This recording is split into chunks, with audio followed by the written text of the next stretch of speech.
출근길 뉴스를 종합해드립니다. 깊이 있는 뉴스 YTN FM 출발 새아침.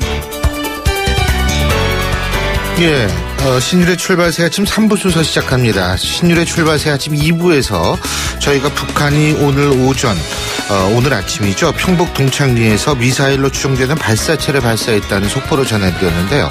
그런데 이 발사체가 ICBM일 가능성이 크다는 분석이 나오고 있습니다. 역시 속보인데요. 자, 미국이 북한 핵 문제에 대해서 새롭게 해법을 추구하고 있다는 와중에 북한이 만일 ICBM을 쏜 것이라면 한반도의 이 분위기는 급냉할 가능성이 높습니다. 자, 좀 무겁지만 그럼에도 불구하고 여유로움만 가지면서 한 주 출발하시길 바라겠고요. 신율의 출발 새 아침 3부 순서 먼저 광고부터 듣겠습니다. 아유, 세 단계 종이 또 걸렸어? 정말 제보나 하려다가 미치겠네. 내가 진작 현대오피스로 바꾸라니까. 오늘 다 날 셀 거야. 이제 스트레스 받지 마세요. 사무기기 전문기업 현대오피스가 책임지겠습니다. 사무기기의 올바른 기준 현대오피스. 온도와 습도를 항상 일정하게 유지시켜주는 항온항습기 전문기업 AR. 전산센터, 반도체 공장, 미술관, 박물관, 귀중품 보관실을 30년 축적된 기술로 AR이 지켜드립니다. 24시간 확실한 서비스 보장 031-497-0561. 자, 따라해보세요. 이카운트 ERP 4만원 회계관리, 이카운트 ERP 4만원 재고관리, 이카운트 ERP 4만원 생산관리. 사업 성공 함께해요. 이카운트 ERP의 모든 기능을 월 4만원에 드립니다. 이카운트 가입비 부가세 별도. 사장님, 성악가 김동규 씨네 집 바닥재 좋던데 우리 집도 똑같은 걸로 해줘요. 요즘 떠오르는 바닥재 스타 강마루. 스타일 좋고 습기 열 긁힘에 강하니까 오래 사용하려면 그래서 스타 강마루로 하는구나. 성악가 김동규입니다. 강마루 스타는 스타 강마루. 스타 강마루. 포토라인이 아닙니다. 포토전 탈취장치 19년 오직 한 길. 포토전 탈취장치 명품만을 고집해온 센텍. 대표이사 권용석입니다. 하수관 악취, 공장 유해 악취 이제 포토존에 맡겨주세요. 대표이사가 보증합니다. 센텍 센데 1544-8785. 거라 이 세상에서 누가 제일 예쁘니? 2588 박서연. 어머, 내가? 하긴 고객님들이 대리운전 부르면서 예쁜 소연이 목소리 듣고 집에 가야지 라고들 하셔. 너 잘났다 너 잘났어 2588 꽃보다 박소연 2588.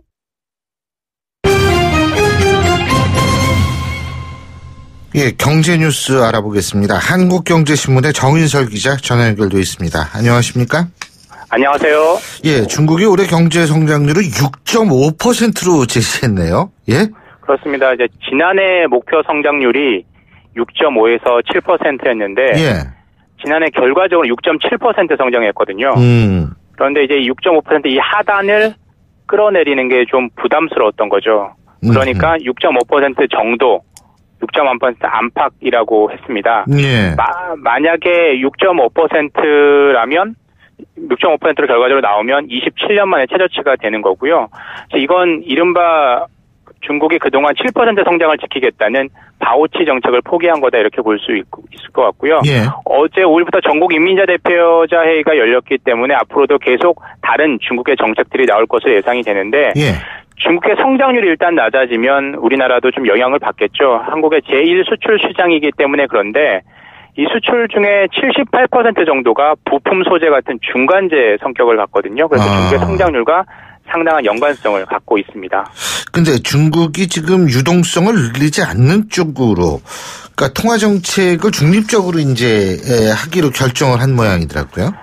디플레 우려가 어느 정도 제거됐다 이렇게 보고 있는 것 같은데요. 그동안은 2014년 이후에 상당한 돈풀기 나섰었는데 작년 하반기부터 약간 변화가 감지가 됐었죠. 그래서 지난달 초에는 환매 조건부 금리를 인상을 하고 대출 금리를 인상하는 등 유동성 공급을 좀 조였었는데 금융 통화 정책은 이렇지만 재정 정책은 좀 더 적극적으로 하겠다는 겁니다. 그래서 중립적인 통화정책, 적극적인 재정정책 이렇게 펼치겠다는 건데 블룸버그 통신은 이런 중국의 정책 노선을 두고 아슬아슬한 외줄타기다라고 표현을 했는데 과연 중국의 성장률을 6.5% 정도 유지를 하면서 이 중립적인 통화정책을 유지할 수 있을지 지켜볼 대목인 것 같습니다. 예. 자, 그리고 말이에요. 중국이 우리나라 여행 금지한 데 이어서 이번엔 중국에 있는 롯데마트 점포에 대해서 영업정지 처분을 내리고 뭐 일부 학교에서는 이 혐한 얘기도 뭐 하고 있고 이렇다고 그러는 롯데 물건 사지 말라 뭐 이런 얘기까지 한다라고 하죠. 근데 다 사드 때문이 아니다 이렇게 얘기를 하고 있죠. 단순히 그냥 소방안전법 위반 때문에 그런 거다라고 하는데 사실 그게 뭐 소방안전법 위반이라면 롯데마트뿐만 아니라 다른 외국계 마트도 조사를 하고 중국계 마트도 조사를 해야 되는데 롯데마트만 지금 조사를 하고 있는 거죠. 그러니까 사드 보복 조치 하나로 이제 받아들이게 되는 거고요. 예. 사드 사태 이후 롯데그룹 유통 매장이 영업정지 조치를 당한 건 처음입니다. 지금도 소방점검이 계속되고 있어서 롯데마트 내에 추가로 영업정지를 당하는 매장이 나올 수도 있어서 예. 상당히 좀 긴장을 하고 있는 상황인 거죠. 우리 정부는 어떻게 대응을 해야 될까요? 마음 같아서는 이제 여행객 안 보낸다라고 하면 뭐 우리도 야 니네 그러면 미세먼지도 보내지 마, 황사도 보내지 마 이렇게 얘기를 하고 싶은데 아주 정확한 표현을 쓰셨네요. 그럴 수 없지 않아요. 근데 뭐 월급내도 내야 될 거 아니에요 보내면. 그런데 그럴 수 없으니까 일단 예의주시하고 있는 거고요. 정부도 마찬가지입니다. 윤병세 외교부 장관이 중국의 사드 보복 조치가 뭐 WTO나 한중 FTA 관련 규정에 저촉될 가능성이 있다라고 얘긴 하지만 실질적으로 대놓고 문제 제기를 할 수가 없기 때문에 뭐 물증이 없는 부분이 가장 크고요. 예. 만약에 이렇게 정면 대응을 했다가 또 다른 보복을 불러일으킬 수 있으니까 일단 준비만 하고 있는 거고. 예. 렉스 틸러슨 미국 국무장관이 뭐 이달 중하순에 뭐 한국, 중국, 일본을 방문한다라고 하는데 이때 뭐 물밑 외교전을 통해서 중국에 항의할 수 있는 사드 문제를 거론할 수 있는 분위기를 만들어야 될 것 같고요. 예. 사실 지금 현재 상황이 뭐 미국, 중국, 일본 뭐 이런 데 다 끼어 있는데 한국이 먼저 매를 맞는 거다 이렇게, 그리고 롯데가 먼저 매를 맞는 거다 이렇게 볼 수 있는 것 같은데 뭐 중국이 한국의 제1 수출국이긴 하지만 중국 입장에서도 한국은 사위 수입국이기 때문에 함부로 버리기가 쉽지 않은 상황이거든요. 중국 입국자 중에 중국에 들어가는 입국자 중에 관광객 중에 한국인이 가장 많으니까 우리도 뭐 이렇게 의연하게 대응할 필요가 있을 것 같습니다. 우리도 안 가겠다 뭐 이렇게 얘기를 할 수도 있는 거 아니에요? 예? 안 가겠다라고 하긴 그렇지만 다들 알아서 다들 불쾌해서 많이 덜 가지 않을까요? 중국에 지금 같은 상황에서.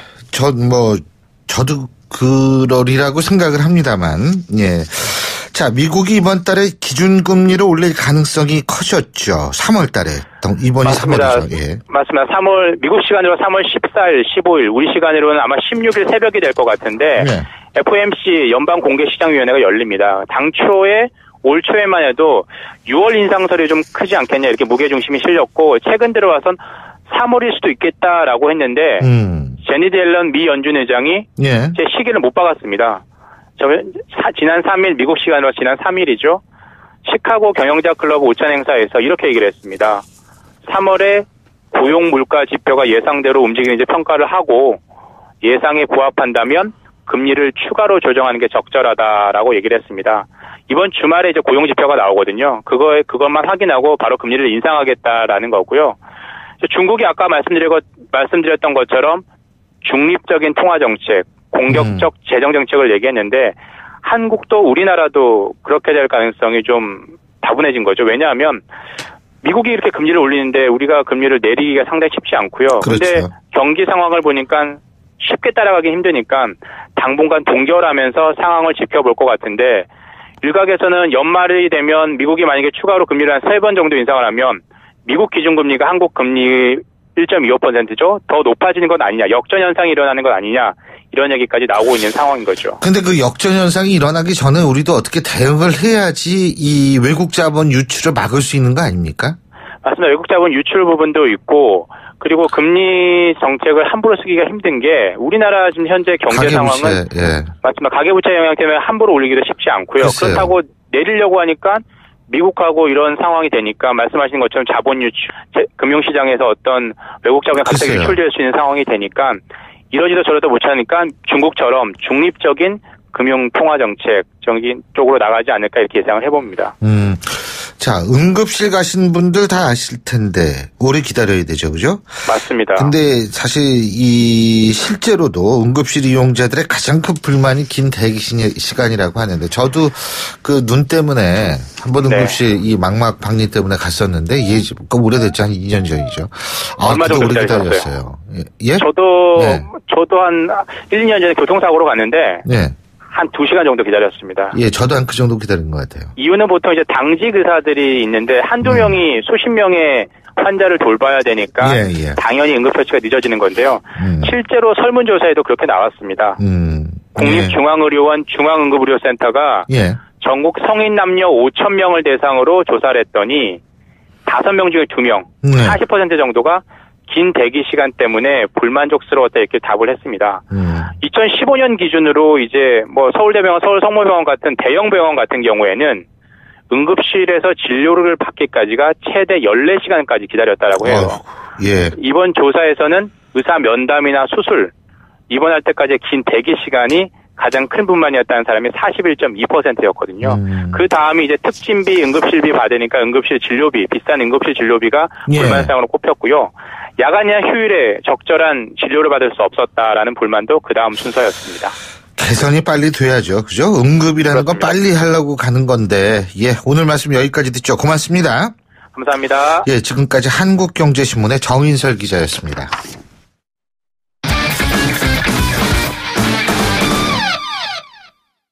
자, 스포츠 소식 알아볼까요? 최동훈 스포츠 평론가 전화 연결도 있습니다. 안녕하십니까?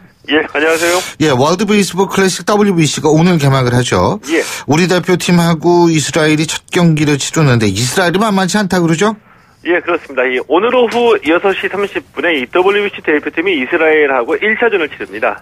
우리 대표팀은 장원준, 이스라엘은 메이저리그 통산 124승을 기록한 제이슨 마키 선수를 선발로 내세우는데요. 우리 대표팀은 이 경찰청하고 마지막 평가전을 가졌고요. 이 다행스럽게 그동안 부진했던 중심 타선이 터졌습니다. 경찰청과의 이 평가전에서요. 이 최영우 선수 5타수 2안타 기록했고요. 이 3번부터 5번까지 김태균, 이대호, 최영우 선수로 이어졌는데 이 중심 타선에서만 6개의 안타가 터졌습니다. 김인식 감독, 이스라엘도 평가전을 많이 했거든요. 이스라엘이 투타에서 모두 생각보다 강하다. 이렇게 평가하면서 이 경계심을 드러내기도 했습니다. 자, 그럼 오늘 경기의 관전 포인트 하나 꼽으신다면 어떤 겁니까? 우리나 이스라엘이나 이 서로가 서로를 모르는 이 미지의 팀이거든요. 근데 이럴 경우에 이 처음 보는 투수의 공을 이 맞받아치는 게 특히 이제 선발 투수에게 끌려가는 경우가 많이 있습니다. 그래서 이 선발 투수를 최대한 빨리 끌어내는 게 이게 가장 중요하다고 보고요.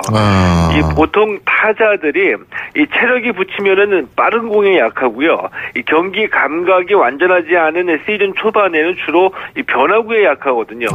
근데 이스라엘의 선발 이 제이슨 마키 선수가 39살 노장이기 때문에 빠른 공이 아니라 이 컨트롤 위주의 변화구로 승부를 걸 것이 예상이 되는데 이스라엘의 선발 제이슨 마키 선수의 변화구를 우리 타자들이 얼만큼 공략하느냐가 이 관건이 될 것으로 예상이 됩니다. 이 장원준 선수도 이 변화구 위주로 이 볼 배합을 가져가는 게 유리할 것으로 예상됩니다. 그러니까 이게 그 선발 투수 빨리 끌어내려면 처음에 많이 쉬어야겠네요. 그래가지고 투구수를 늘려야 되는 거 아니에요? 맞습니다. 그래서 우리 팀에서는 1번 타자인 이윤규 선수의 역할이 좀 크다고 봅니다. 끈질기게 물고 늘어져야죠. 그렇죠. 그러니까 웬만한 건 그냥 커트하고. 맞습니다. 알겠습니다. 자, 어제 박인비 선수가 LPGA 투어에서 우승을 차지했는데 우리 선수들이 3주 연속 우승을 한 거죠?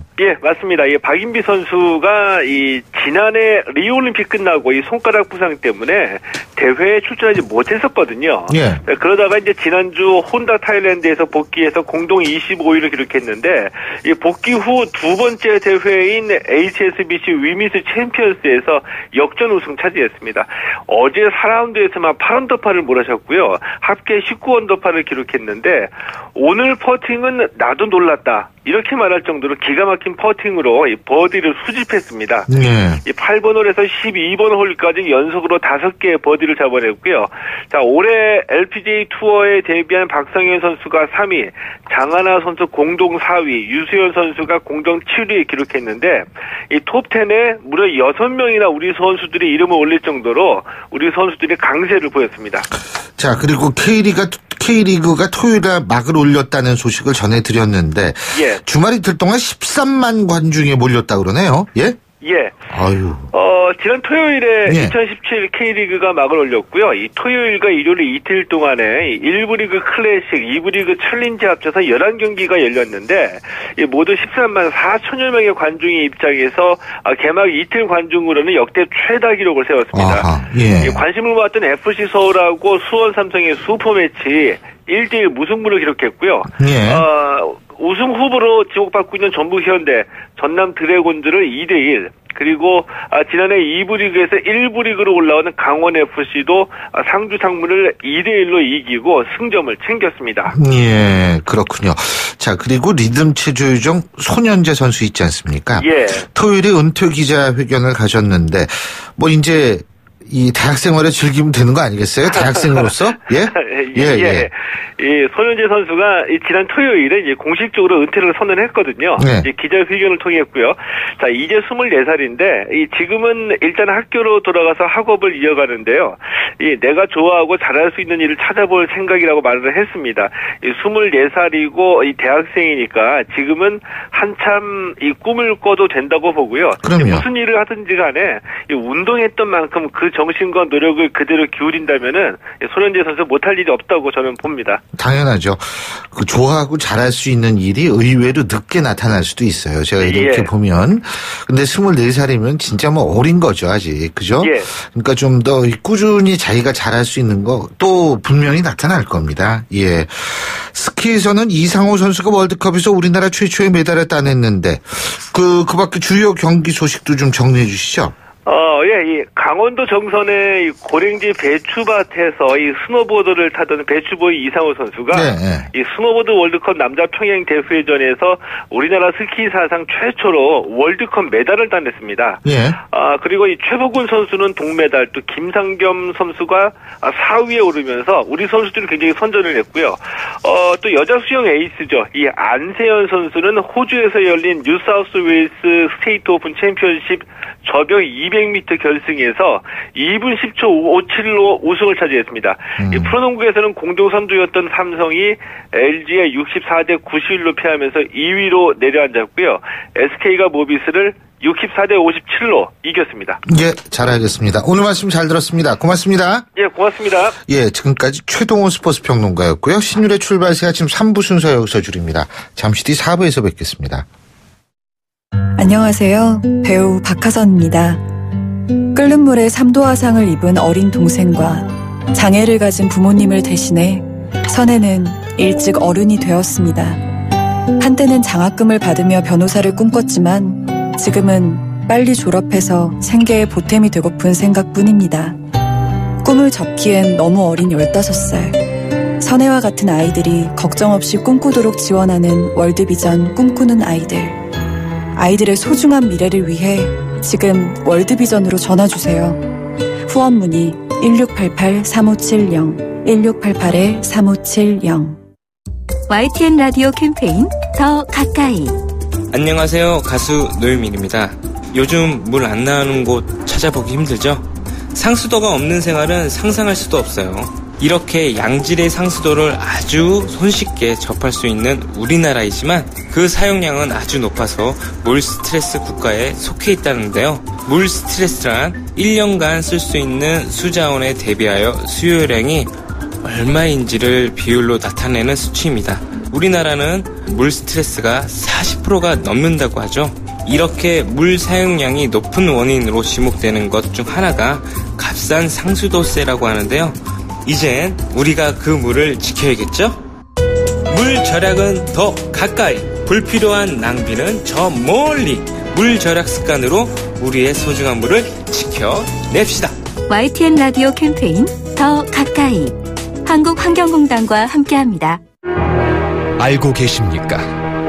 모든 재산을 항일운동에 바치며 안중근 의사를 도와 독립운동에 앞장서다 순국한 고려인 최재형. 조국 독립을 위한 불꽃이 되었던 수많은 고려인들이 중앙아시아로 강제 이주된 지 80년이 지났습니다. 남다른 교육열과 강인한 인내력으로 삶의 터전을 일궈낸 고려인들. 조국의 얼을 이어가고 있는 고려인은 통일 한국의 미래를 위한 큰 자산입니다. 이 캠페인은 720만 재외동포의 든든한 버팀목 재외동포재단이 함께합니다. 남친 폰도 여친 폰도 폰은 달라도 충전은 팝팝팝. 집에서도 차에서도 장소는 달라도 충전은 언제 어디서나 스마트폰 충전기 브랜드 콘이 아니라 폰 팝폰. 굿락투유 당신에게 좋은 건강 유산균 굿락투유 장건강엔 굿락투유. 소중한 당신이니까 장이 건강하게 생활이 건강하게 매일매일 굿락투유. 굿락투유는 건강기능식품입니다. 날카로운 분석, 내일을 보는 시선, 신율의 출발 새 아침. 신율의 출발 새 아침 4부 순서, 먼저 광고부터 듣겠습니다. 콜록콜록 미놀 F. 카레에도 미놀 F. 목 아파도 맞다, 미놀 F. 모두 역시 미놀 F. 더 큰 병 되기 전에 기침, 가래, 인후통엔 모두 미놀 F. 경남제약. 출발 새 아침에서 드리는 선물 같은 한마디.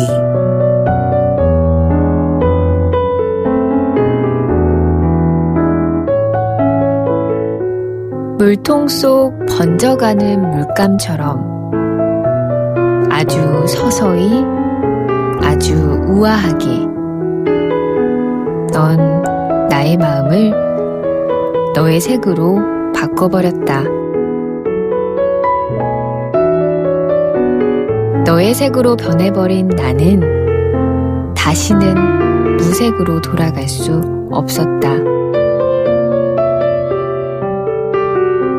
넌 그렇게 나의 마음을 너의 색으로 바꿔버렸다.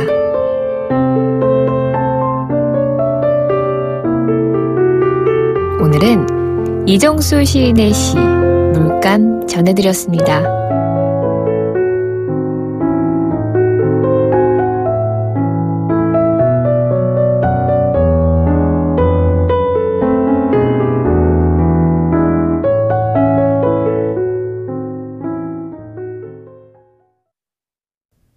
YTN 라디오 신율의 출발 새 아침.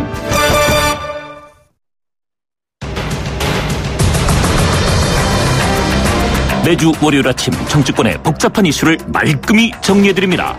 출발당 최고위원회의.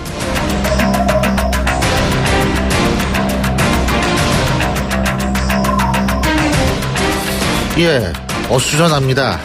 북한이 오늘 ICBM으로 추정되는 발사체를 쐈다라고 해서 지금 정부는 국가안전보장회의 NSC를 긴급 소집했다는 소식이 들어와 있습니다. 여러 가지로 참 어수선한데요. 자, 오늘도 할 얘기는 해야겠죠? 자, 월요일에 종량 커플 데일리안의 이종근 논설실장 나와 계십니다. 어서 오십시오. 네, 세상을 깨우는 종소리가 되고 싶습니다. 이종근입니다. 네, 안녕하세요. 아니, 가만히 있어봐. 출마하세요? 아니요. 깨운다는 게 깜짝 그래, 정치적인 의미로만 깨운다고 그래가지고 출마하시는 줄 알아서. 그리고 성질 왜 이렇게 급하세요? 그리고 국민정치전략연구소 서양호 소장 나와 계십니다. 예. 네, 안녕하세요. 대통령에게도 국민에게도 운명의 한 주가 시작되었습니다. 네. 서양호입니다. 난 또 대통령 선거에 출마하신다 그러는지. 요새 출마들 많이 하잖아요. 예? 아니, 교수님 트라우마가 좀 있으신가 봐요. 모든 말을 다 정치 출마로 받아들이시고. 많이들 하니까. 지금 대선 후보 몇 명이지 않은 사람이 없을 거예요, 국민들 중에. 네네네. 아이돌 스타 몇 명인지 모르는 것처럼. 맞아요. 예. 저도 망둥이가 되고 싶진 않습니다. 근데 진짜 몇 명인지 모르는 분들이 많아가지고. 예. 자, 이 외교 얘기부터 해보겠습니다. 그 사드 문제인데요. 지금 중국 측의 보복 강도가 점점 확대되고 있는데 이 문제 어떻게 보고 계십니까? 이종훈 실장님.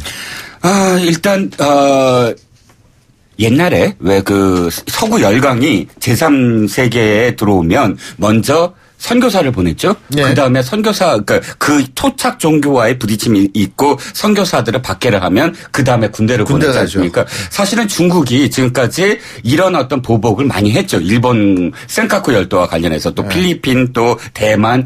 그런데 언제나 패턴이 똑같았어요. 처음에는 관광객 을 중지시키고 그다음에 무역 보복을 하고 또 그 우리나라 같은 경우는 한류를 먼저 지금 이 제안을 했죠. 그런데 이렇게 패턴이 똑같은 경우를 많이 봐왔음에도 불구하고 문제는 정부의 대책이 제대로 되고 있느냐. 사드가 배치가 잘 됐느냐 안 됐느냐는 이제 중요하지 않습니다. 왜? 이미 지금 중국 보복을 시작했고 중국과의 외교 문제거든요. 이제는. 그렇기 때문에 가장 친중적인 그런 전문가들도 무슨 얘기를 하냐면 사드 배치에 반대는 해왔으나 그러나 사드 배치가 결정된 이후에 이걸 되물릴 수는 없다. 그렇게 되면 중국과의 관계에서 완전히 얕잡아 보인다라는 이야기를 하는데 문제는 거기에 대응하는 경제적인 우리 정부의 대책이 못 믿어워서 그게 가장 걱정이라는 거죠. 네, 서영우 소장님. 네, 한마디로 고래 싸움에 새우 등 터지게 생겼습니다.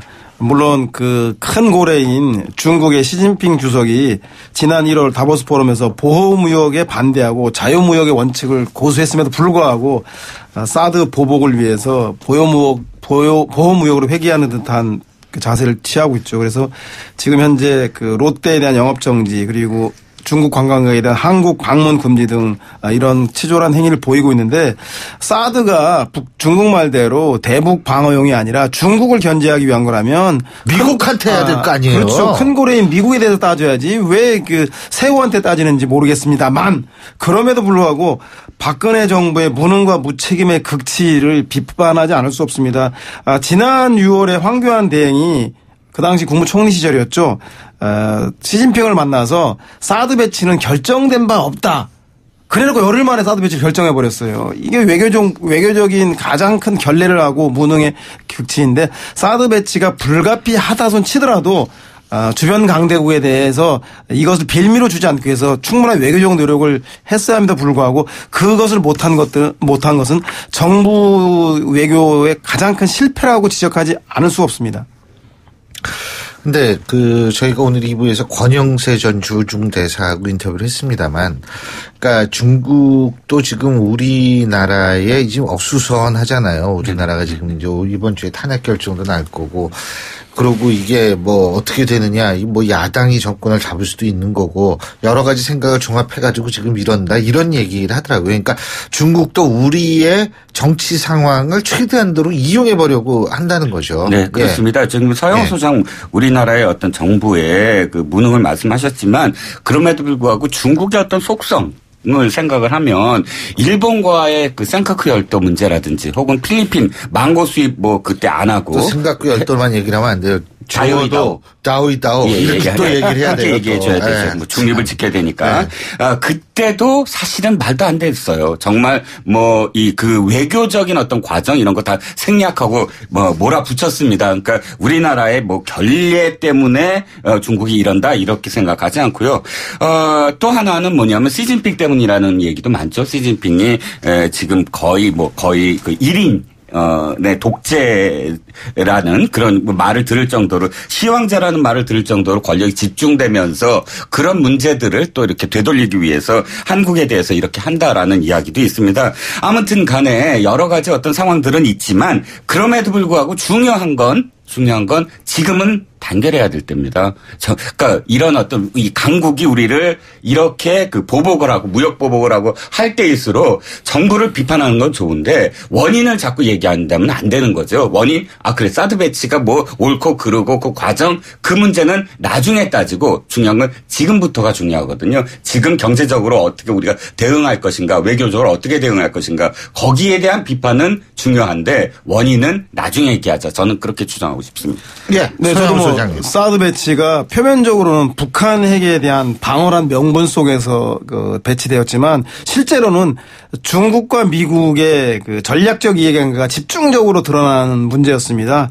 제가 볼 때 그렇기 때문에 이 계기를 활용해서 오히려 역으로 한국이 중국과 미국 사이의 갈등을 중재 조정하면서 입지를 강화하고 북핵 문제 해결을 하기 위해서 미국과 양보를 끌어낼 수도 있음에도 불구하고 이 절호의 길을 놓친 거에 대해서는 통탄할 노릇이라는 생각이 들고요. 그래서 이 문제에 대한 중장기적 대책을 세워야 한다. 중장기적으로는 일단 일본 사례를 교훈 삼아서 다이오다원지 센카쿠였던지 모르겠지만 그때도 일중 간의 분쟁이 있었을 경우에 일본이 수입선 다변화를 통해서 중장기적으로 장기전에 대비함에 따라서 중국이 자기도 모르는 사이에 어느새 꼬리를 내렸다는 경험을 하나 교훈 삼아야 될 것 같고 또 하나는 3월 20일 날 미 국무장관이 북핵 문제와 사드 관련 협의를 위해서 한국과 일본과 중국을 연쇄 방문합니다. 그것에 대해 주목해야 할 필요가 있다. 사드가 주한미군 보호를 위해 배치했다고 본인들이 주장하는 만큼 미국이 적극적으로 나서서 풀고 있는데 중국 지도부에 한국에 대한 사드 보복에 대한 중단을 요구하고 또 왜 미국이 한반도에 사드를 배치하려고 하는지 이해를 설득하는 작업을 하겠다고 합니다. 한국도 이런 미국의 외교적 노력과 병행해서 중국과 그리고 러시아, 일본, 한반도를 둘러싼 4대 강국에게 사드 배치가 불가피하다면 그것을 설득하는 외교적 노력에 좀 더 박차를 가야 된다는 생각이 듭니다. 자, 그리고요. 사실 일부에서는 이런 얘기를 하더라고요. 권영세 제가 전 주중대사하고 인터뷰할 때 그랬는데 이런 중국의 어떤 막 하고 일어나는 거 있잖아요. 이 배후에는 중국의 민족주의가 분명히 작용하고 있다는 거거든요. 근데 우리나라에서는 일본의 극우 민족주의에 대해서는 당연히 우리가 이제 경험이 있어가지고 민감하게 반응하지만 사실 따지고 보면 우리가 중국의 어떤 민족주의라든지 중화주의에 또 우리가 과거 역사를 봤을 때 상당한 피해를 봤잖아요. 1000년 가까이. 예? 그러니까 이게 같은 기준으로 바라봐야 되는 거 아니냐. 국민들 시각이 이런 얘기도 있더라고요. 그래서 오늘 댓글에서 계속 병자호란 얘기가 많이 나옵니다. 아, 그래요? 예, 병자호란 때 그때 우리 조정이 어떻게 했느냐. 그리고 노론, 소론, 서인, 남인 해서 갈리는데 그때 랑 상황이 거의 유사하다. 그 논리들이 예를 들어서 지금 우리가 이 중국의 이런 어떤 압박에 대해서 더 이상 견디지 못하고 만약 사드를 미국에 우리 사드 못하겠다라고 한다면 그대로 우리는 속국이 돼버린다라는 주장도 있고 그러니까 여러 가지 주장들이 있는데 문제는 아까도 계속 주장하지만 지금은 그때 병자호란 때의 이 아픔을 되풀이하지 않으려면 우리 내부적으로는 사실은 총을 쏘면 안 된다 하는 게 강력한 제 주장입니다.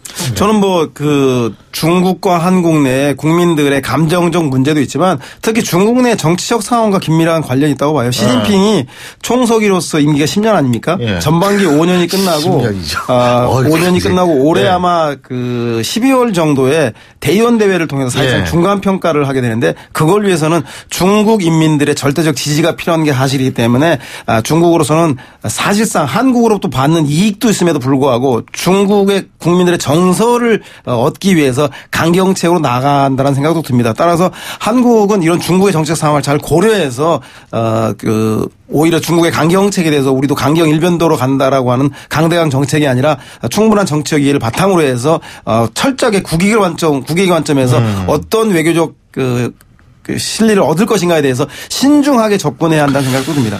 예, 어쨌든 강대국이 되기 위해서는 21세기와 같은 이런 시대에 전 3가지 조건이 있어야 한다고 봅니다. 인권과 민주주의와 그리고 다양함에 대한 이해라고 생각을 하는데요. 지금 과연 중국이 이 3가지 중에 뭐를 갖췄는지 참 궁금해하시는 분들이 많습니다. 이런 부분도 사실 중국이 좀 생각해야 되는 것 아닌가라는 생각이 듭니다.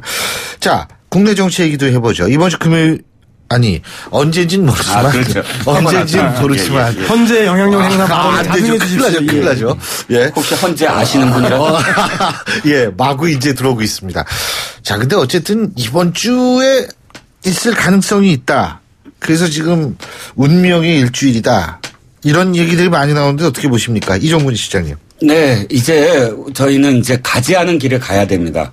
그러니까 사실은 지금까지는 어쨌든 가본 길일 수도 있어요. 4.19 혁명도 있었고 또 뭐 87년 때 그 시위도 있었고. 네. 그런데 지금 만약에 인용이 된다 그러면 우리는 생전 가보지 않은 길입니다. 그러니까 헌정사상 처음으로 그렇죠. 대통령을 헌재에서 탄핵 인용 파면이라는 결정을 내리고 임기가 남아있음에도 불구하고 파면된 대통령이 청와대에서 나오는 장면을 목격하게 된다는 것이죠. 그리고 그 이후에 인수위도 없이 60일간의 대선을 치러야 됩니다. 그런데 가보지 않은 길은 늘 두렵잖아요. 그래서 전국은 어떻게 될 것인가 또 불복하면 어떻게 될 것인가. 그런데 이제는 사실은 가보지 않은 길에 대해서 조금 더 우리가 두려워하지 말고 좀 소프트 랜딩을 해야 된다. 라고 생각을 해요. 무슨 얘기냐면 지금까지 한 3개월에 걸친 그런 논쟁 또는 논란 또는 서로의 공방 또는 뭐 온갖 그런 의혹들의 문제 제기 이제는 그것을 피어리어드를 찍어야 된다. 과거에 대한 어떤 그 피어리어드는 왜 찍어야 되냐면 바로 내일, 미래, 그 다음날 우리에게 나머진 날이 있기 때문이다. 그래서 사실 저는 마음의 준비를 해야 된다고 봐요. 두려워하지 말자. 가지 않은 길에 대해서 두려워하지 말고 그 길을 우리 것으로 만들자라는 마음으로 일주일을 시작해야 된다고 봅니다.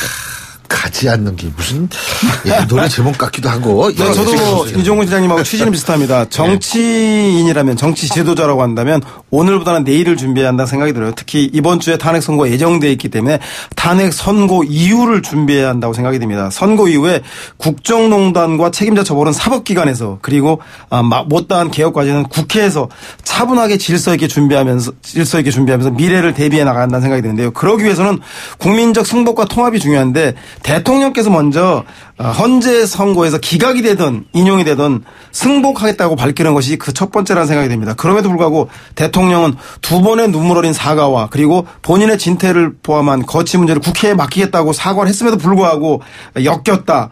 오래된 기획이었다라며 친박 지지층들에게 자신의 탄핵의 무고함을 호소하면서 태극기가 결집하는 계기를 만들었습니다. 이제 촛불과 태극기의 승복을 요구하기 앞서서 국민 앞에서 대통령이 먼저 승복 선언과 진심 어린 사과를 통해서 국민 통합에 기여해야 될 것 같습니다. 국정에 대한 조그만 애국심이 있다라면 대통령에게 마지막으로 호소드리고 싶습니다. 근데 지금 말씀하시죠. 참 인용만 말씀드려서 기각도 말씀을 드릴게요. 자, 인용했을 시고요. 기각했을 때도 두려워하지 말자. 왜냐하면 기각도 역시 어떤 의미로 받아들여야 되냐면 대통령을 파면시키는 것이 이렇게 되풀이된다면 그 다음에 우리나라는 영원히 어떤 대통령이 되더라도 쉽게 파면 또는 탄핵 얘기가 나올 수 있으므로 그 엄중함에 대해서 이야기한 것이다. 그리고 기각되더라도 사실은 우리가 연착륙할 수 있다. 대통령이 스스로 사실